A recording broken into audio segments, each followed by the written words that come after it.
This is Jonathan. Yes. Here for Pedals and Effects with Yes, sir. my friend Bobb Bruno. Yes, Bob. Who you might know from Best Coast. I'm sure a lot of you know him from Best Coast. Not as many of you might know him from the Uphill Gardeners or the Polar Goldie Cats or his solo records or the Four Carnation, but you should know him from those things too. Yes. How do we find those? Do you got SoundClouds, Bob?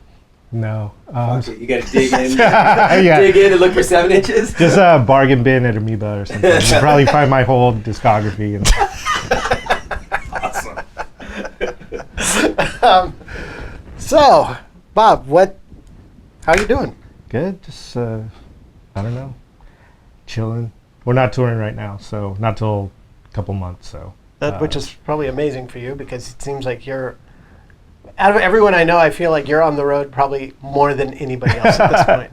It was like that. I've been going crazy. Honestly, anytime we're home longer than 3 months, I just want to get out and tour again. Like, I love touring, and especially playing every night. So just trying to stay sane until September. You have a big one in September. Yeah. It's the Paramore tour.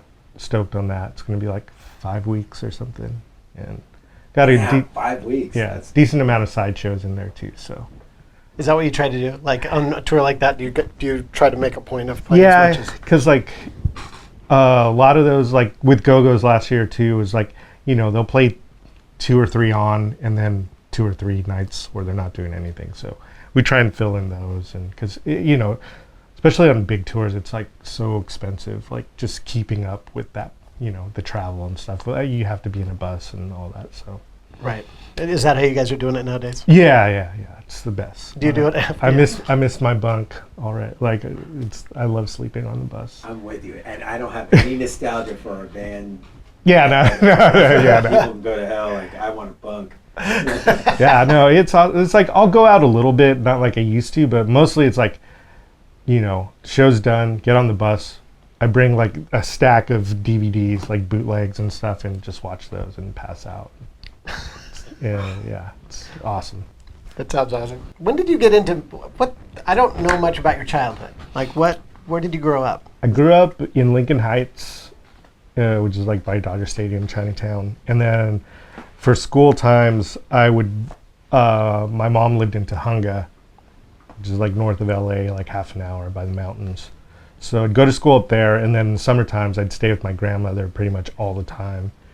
And that was in Lincoln Heights. Okay. So it was good seeing both sides, like super suburban, and then like gnarly Lincoln Heights, Highland Park, like life. It was those days. It was Yeah. probably rough. I mean, Lincoln Heights still has some of that. I mean, Highland Park, not really at all, but Yeah. at this point. But yeah, we'd walk from Lincoln Heights to the Highland Theater because they didn't card you. Like, that's how we got to see rated R, like double features when we were kids. What were your parents? What did they do? My dad was a mailman, and then he got into like construction after that. And my mom, she worked for Social Security forever. Like, and she retired from there like quite a while ago now. But yeah, my mom played a lot of music. She was into listening to stuff, but none of them played instruments or anything, and there wasn't like any guitars lying around the house or anything like that. And I didn't even get into wanting to play till like I was maybe like 12 or 13. Okay. And I started out on drums, and I was terrible at it, like so incredibly bad. So I was like, maybe I'll switch to bass, because that's when like when Primus and like Chili Peppers and like that style of bass playing came out. It was like I was really like geeked out on like slap bass and stuff. Really? Yeah, like That was your gateway drug? Yeah. I didn't try and like I couldn't really play that kind of stuff, but I would like nerd out on it like hardcore. And then of course from that, then you start finding out about Larry Graham and Bootsy and stuff. And Bootsy is actually what got me into pedals, because in the 80s it was still about rack shit mostly. Right. And there's a bass player, I still have it, I think Jocko's on the cover or something, but there's like a Bootsy article, and they show his pedal board, and it's like electro harmonics bass synths, Neutron 3, like the DoD envelope filter, and I was like, oh, this is like what sounds so cool. And then so I started looking for that stuff, and the first like really like whatever vintage pedal I bought was a Neutron 3, actually from Jack when he worked at Guitar. Right. I was like probably like 19 or something, and I still have that actually. But yeah, Bootsy is what got me into pedals. Slap bass, Bootsy, into whatever. Yeah, this is yeah, now. and then guitar came a lot later, which is it's funny that I even like that's mostly what I do now. I was gonna say.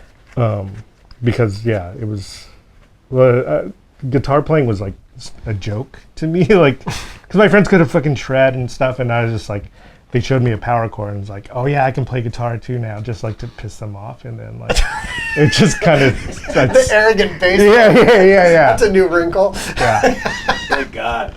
When I heard Godflesh, I was like, oh, that's the kind of guitar that resonates with me, like because it's not about shred, it's just like sonics and heavy, and then him and Casper Brotzman, like seeing him live, that was like seeing Hendrix to me. Really? Like charging a full stack like with your guitar, just like it looked like he was gonna knock it over, and he was so awesome, just like this larger than life dude, doing the most crazy guitar technique stuff that just like no one else plays like him. Right. Well, when did you discover him? Early, I was probably like early 20s. Okay. It was like 94.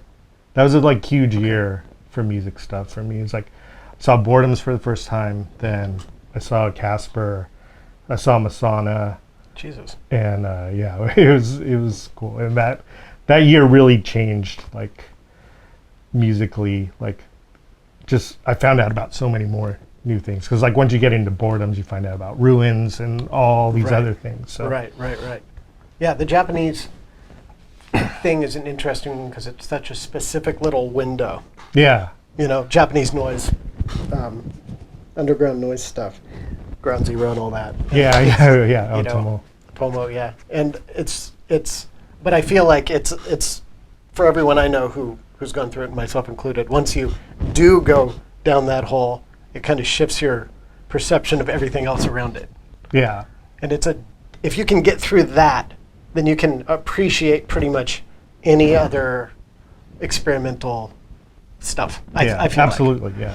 like, so that's funny you'd say that. Okay, so alongside all this, when did you get this really what I'm going to consider a pretty severe love of pop? It seems like you're pretty schooled in pop music history. Yeah, well, I mean, a lot of it was just my mom. She, like, her favorite bands still are Fleetwood Mac and the Eagles. So I grew up listening to that, like hearing that a lot. And then I remember, I don't know, I always kind of liked it. I just wouldn't, like, talk about it. Like, when I was, like, Right. 6th grade or something, I went and saw Rick Springfield, which was cool. But the craziest thing is, like, Sparks was opening act for Rick Springfield. That's insane. And that's how I found out about Sparks. And Did it make sense to you immediately? yeah, I was way more into Sparks than Rick Springfield. Like, Rick Springfield was still cool because he had like a robot or like all this crazy like post-nuclear like stage show stuff. But yeah, it was seeing Sparks was amazing. God, I'd love to see them. Would have loved to have seen them then. So yeah, pop music was always a thing, and then I don't know. I think kind of when I started playing with Uphill Gardeners, because it was just this constant being like, hearing lots of noise stuff and like more out stuff, and a lot of free jazz and things like. This was kind of the other side of that, getting into and really like appreciating melodic stuff a lot more. Like I kind of missed hearing that after just like a couple solid years of nothing but like more out kind of music. Yeah. And so like when I heard the Spice Girls, I got like obsessed with them. I saw them live. It was awesome. And yeah, I have like every Spice Girl like CD single. Like I was like import bins always. Like Did you go see Spice World in the theater? twice. Did you see it on opening night? Didn't go opening night. I think actually went with that's amazing. I went with Devin Sarno, Crib. I think we went on like Super Bowl Sunday to Cinerama Dome and saw Spice Girls. That's Spice the World. ultimate punk rock move right there. Yeah. Fuck the Super Bowl. Yeah. Going to see Spice World. I saw that recently. It still holds up. Oh yeah. a good I don't even know how many times I've seen that movie. I used to own a copy. Yeah. dig it up. It's not mine. VHS. Yep, of course. Okay, so Uphill Gardeners. When did that start? Was that like shortly thereafter? Yeah, that would start On like, the wave of your noise. Yeah, it was Discovery? like 95, Okay. I think, was when we did our first show.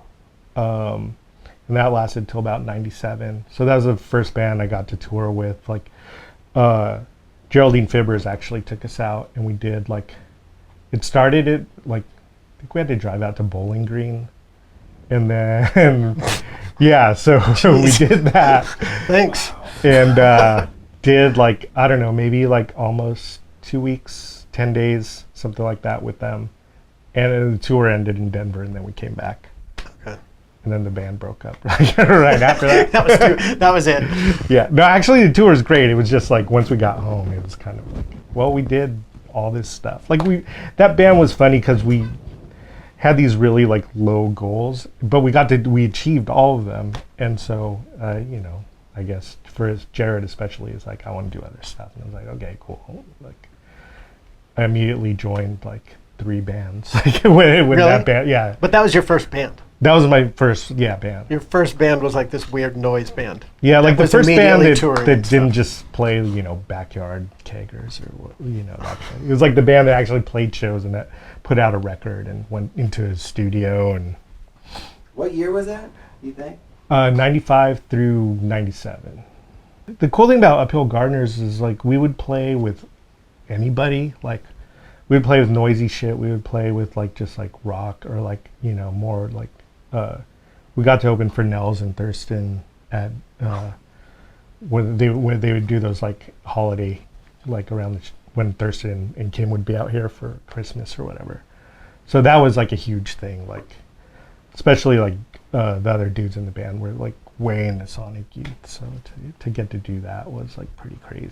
Sonic Youth wasn't one of your things particularly? Not really.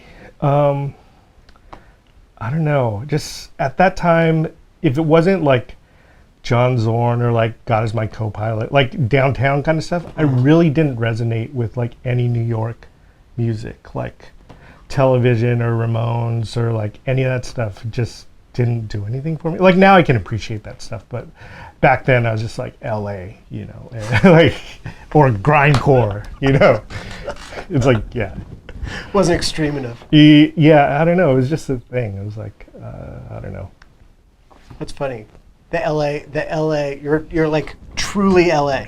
Yeah. I don't think I know too many truly LA people. Born and raised. Glendale Hospital. Shit, I was born in Kaiser on Sunset. Oh, nice. So after this band broke up, you went on to Polar Goldie Cats? Was that next, or was it there's stuff in I between? joined Four Carnation, Four Carnation and was Polar next. Goldie Cats pretty much within a month of each other. Okay.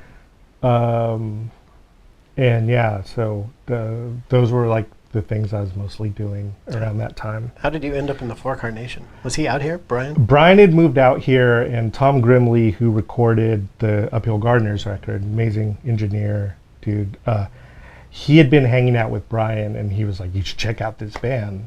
And so Brian came and saw us at least like once or twice, and we started talking, and turned out that we worked close to each other. So we started having lunch and stuff, and for a while I didn't even know he was in Slint or like any of that stuff. It was just like, oh, this cool guy that would talk about music or whatever. Right. And then he was like, oh, would you want to jam sometime? And like, I think right around then is when I found out that he was in all these bands and stuff. And I was like, yeah. So we went down to San Diego, and it was me and Mario Rubalcaba. Oh. The three of us jammed, And I think I saw that on Instagram. yeah, I he was found the tape of the and I go, jam. "Fuck, you played in a band with Mario? Shit." So yeah, we That's did. everyone's dream. Everyone in this room's dream is to play in a band with. So yeah, we did that one jam, and then when we were driving back, I drove us, me and Brian, down to San Diego, and we came back, and he didn't really say much on the drive. I was like, oh, I fucking must have sucked like big time in this jam. And then Brian obsessively will record every rehearsal, so that's how that tape exists. And then a couple days later, he's like, hey man, you know, I listened to that tape and you did some cool stuff. Like, would you be into playing with this band? And I was like, yeah, absolutely. And then so some of the Louisville guys started coming out here, and we would like work on songs for a long time, and then we did the record. Okay. And then did some touring after that. That was your only Mario moment, though. Yeah, it was he came up maybe once or twice more to play in LA. Okay. But yeah, it was never like a consistent thing, unfortunately. So you weren't in the Four Carnation at the same time, like the Tortoise guys, or? No, I was after them. Okay. Yeah, because they were, Tortoise was huge by that point. Oh, okay. Okay. And so yeah, it was Brian and his brother Michael and Todd Cook on bass. Oh, okay. And then Steve, good friend from Radar Brothers, was the drummer. Oh. Okay. So you're playing guitar by now. Yeah, that band I was playing guitar and synths, like Okay. kind of both things back and forth. If you listen to that Four Carnation record, it's like probably 80% of my guitar is like Space Station stuff. But, Choice. Yeah. Yeah. That and like the crappy DoD Tech 8 multi-effector. Right. Yeah, those are pretty much what I mostly used on that. Which is a great way to get us. Let's just take a little detour here, because we've talked a lot about DoD and Digitech as a company. Yeah. We're both we're all three huge fans. And what do you have to say about them? What do you think? What do you think of them these days? I mean, all the new stuff they're making is awesome, and I'm glad they're back and not just the four pedals that kind of were around for a long time. It was like grunge, death metal, and like so it's cool to see them bringing back and like improving old designs, and I think all the stuff they're making is awesome. And I really missed like when they kind of stopped doing new stuff. That was really a bummer, because it was like this period where it was still like boutique stuff didn't really start happening yet, so you really were just like, here's Boss, or like I've been at Sound Tanks, and not much else. Right. And so yeah, it was sad when they had stopped doing stuff, so I'm really glad they're back. They were always the weirdest of the big companies. Yeah, I mean, definitely. Electro Harmonics have of course had their moments, but just the idea that you could go to Guitar Center at some point in the 90s and try out a Buzz box or a Meat box. Yeah. Just about the most ridiculous thing I can imagine now. Yeah, like the gonculator. And you go, why did they make this? I mean, they did make it because of Buzz, but like they were probably like, well, this has got to sell because of Melvin's and the whole all that whole thing happening there. This has to sell. Then they're like, no, this is the only dude who can really, at this point, make music with it. Everybody else is, like that was in popular bands. Like they weren't using conculators or whatever. Yeah. Right. It's funny, the gonculator, I think that became sought after Incubus started Incubus, using yep, it. that's Yeah. correct, yeah. And then the prices like started going past like 100. All that stuff used to be like maybe $60. Like Maybe. first meat box was maybe. like $25 that Yeah. I bought. And Every He- Meat box I had I don't think I've ever spent more than like $80 for one ever. yeah. And I've had like 10 of them. I used to love buying that stuff, like, because I mean, sometimes they would just like openly like kind of laugh at you for like buying. I don't know what you're gonna do with that. It was like, Yeah. oh, thanks for taking this out of here. Like, you don't want to thrash master, man. Okay, so back to you and your musical trajectory. You were doing several bands, doing all this stuff. I guess we can fast forward up to, like, when did Best Coast came out of Polka Haunted? Yeah. And you were in that, or you had worked with them. Yeah, I produced some of their records and played on a lot of that stuff. And So you produced too, or you got into producing somewhere along the way? yeah, but it started. Josh Klinghoffer actually loaned me a cassette 8-track, and somebody, one of my friends who had a band, it's like, "Oh, you have a cassette 8-track?" And I was like, "Yeah." And it's like, "Well, would you be into recording our band?" And I was like, "Yeah, I guess so." Like, I had some mics because I'd record myself, and then word just kind of got out, and so I just ended up recording like a lot of that era of smell bands, like Wives, which became No Age, and Mika Miko, and Silver Daggers, and a lot of the stuff that was on Not Fun. Okay. So you were like a house producer of Not Fun. Yeah, for a while I was recording, a lot of stuff they put out.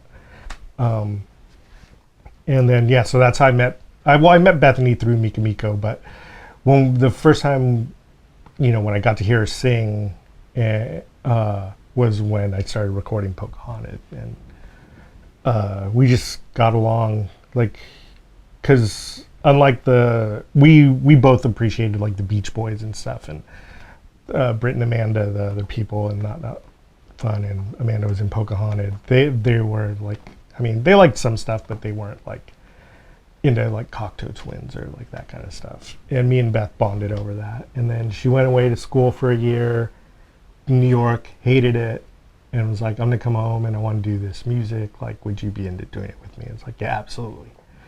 And then so she came and like started recording like almost like instantly, just in my bedroom at Carla's house. And like a lot of those early 7-inches were just done in there. Really? Yeah. And would she bring a song in, or would you guys collaborate from the get-go? she would have a song, so I would program the drums and then do the bass and then like lead guitar stuff if it needed it. And she would do her guitar stuff and all her vocal layers, and she would do percussion stuff. And yeah, then we didn't even think, like, it was always this thing where when we were recording that stuff, I was like, "Do you think we'll play a show?" And I was like, I mean, I'd be down to do that, I guess. Like, it wasn't like, "Oh, this is a band that's gonna do anything." It was just she had these songs she wanted to do, and then like that was right when like music blogs started happening and MySpace was a thing, and Right. it just took off from there, like in a way that we never like thought would happen at all. And Does it still surprise you? yeah, every day. Yeah. Somebody, like, anytime somebody's like, "Oh, are you in Best Coast?" I'm like, "Oh, you know who like the band is?" Like, that's just like always how I'm gonna be, I think, like, because So you get trained at a certain point, big and obscure bands, yeah, it's like, yeah, but because I was doing music for, I don't know how, it was like, mid 90s, and Best Coast wasn't until like 2009. yeah. So, yeah. Well, and I feel like, well, we were actually at the show where you guys played with Weezer for the first time. Oh, yeah. Those couple of shows. We were Yeah. at the Pinkerton one. Right. And I remember that being, for me and probably for you, like, what the hell? Yeah. Best Coast was playing with Weezer? Like, what happened? Yeah. Like, that just hit me out of nowhere. Like, holy shit, Bob's in this huge band now. All of a sudden. yeah. Or it seemed that way. And I mean, of course, It was a lot of really people have fast. opened up for Weezer, and they haven't gone further, or for any big band. But it seemed for you guys, it was like, whoa, and then it just kind of carried on. Yeah. It was pretty much like after a couple months, it was like just all kinds of crazy stuff started happening. Like our first New York shows were pretty awesome. And that was when it was still just me and Bethany with a mini disc player. Like, I had the drums Really? and some of the bass parts. Sometimes some songs I'd play bass live, other songs I'd play the baritone guitar. But we would just have the drums that I programmed on a mini disc player, and I would play, and I had a little mixing board, and I would just like adjust everything. You still have the mini disc? Oh yeah. I have a thing this big full of mini discs still. I still have my Sony with the mic, and I probably have like a handful. That's it. Yeah, me too. I love that. I love. It was the best Me too. format. Yes. Me too. I Especially agree. for touring, pre-iPod. It was Right. like, oh, I don't have to bring all these cassettes with me anymore. Right. Or a thing of CDs. Well, the fact that you could do Customize. that and record, and it was Yeah. like this all-in-one kind of thing. I'm making a digital recording right now. Yeah, Yeah. you could bootleg shows. With the Yeah, stereo yeah. mic. I'd even. record shows Yeah. all the time. Yeah. The binaural. Yeah. Yeah, I remember that being a And big deal. for me, it never messed up. Like, the iPod was already around then, but I was like, I've seen those mess up. I was like, my mini disc has never messed up, so I'm going to use that for our backing tracks. Because I'm not going to be on stage with a computer or something. Actually, I think I did the same thing. Actually, if I open up mine and I look at my disc, I'm pretty sure Lisa, Big Sur, I have a band called Big Sur. Lisa and I would go do shows, and I'm pretty fucking sure our backing track for the mini disc. Now that That's I think awesome. about it, yeah, I know I do. Fuck, that's awesome. Were you guys gonna ever intend on staying a duo, like, because there were so many duos popping in the last 10 years? No, once we did, because everything up until like our third 7-inch was me programming drums. And then we did a session where they wanted like live drums. And Beth was like, because I'd always be like, oh, it'd be fun to play drums in a band. She's like, well, you always wanted to play drums. Like, all right. And then, so once we recorded those songs with me actually drumming, she was like, okay, we have to get a drummer. Like, we can't do the mini disc anymore. I'm like, okay. Ah, awesome. I love how organically that band's trajectory has been as far as you guys are concerned and how you make the music. Oh, yeah. It's, That's pretty amazing that it went from your bedroom and then 2 albums later, you were at Capitol? yeah, our second record was Capitol. Oh, second record. Yeah, yeah. Oh, okay. Maybe it wasn't as organic as I thought. Yeah, it was Maybe still. you jumped right, Yeah. right into the big league. That's awesome. As far as sounds and the sonics of that band, is that mainly your job? Are you the one who kind of brings the ideas for what it's going to sound like to it? It's kind of a collaboration between me and Bethany. Like, when she'll send me a demo, she'll kind of say like, I want this to sound kind of like this band, or like a cross between like these two bands. And then so I'll just do my best to kind of realize that. But then also, if I hear something that maybe she didn't talk about that I think would be cool in the song, I'll put that in there too. And, so yeah, it is like, half and half. Like, and Now, have you invited the rest of the band into recording nowadays, or is it still the two of you for the most part? no, after the second record, I didn't play drums anymore, which was great because it was like so stressful, and I can't play to a click. So once we started using our live drummer on the recordings after the second record, and so we would have that, and then there's like a couple songs on EP we did where our bass player Brett is like a really awesome pedal steel player, so we had him play pedal steel on some songs. But usually when we record, it's drummer, me, and Bethany. Okay. As far as like gear, equipment, guitar choices, amp choices, is that kind of your playground as far as that part of it goes? Yeah, like Beth is like, that doesn't interest her at all, so she'll just be like, I kind of want this sort of sound, and then I'll round up a couple different pedals and be like this one or this one, and then that's kind of how we figure out her stuff. And then same with amps. Like, she was really into Orange and was using one of those for a while, but I've for a long time been using Mesa Boogie stuff. And then we had one for her to use like backlined at some fly-in show.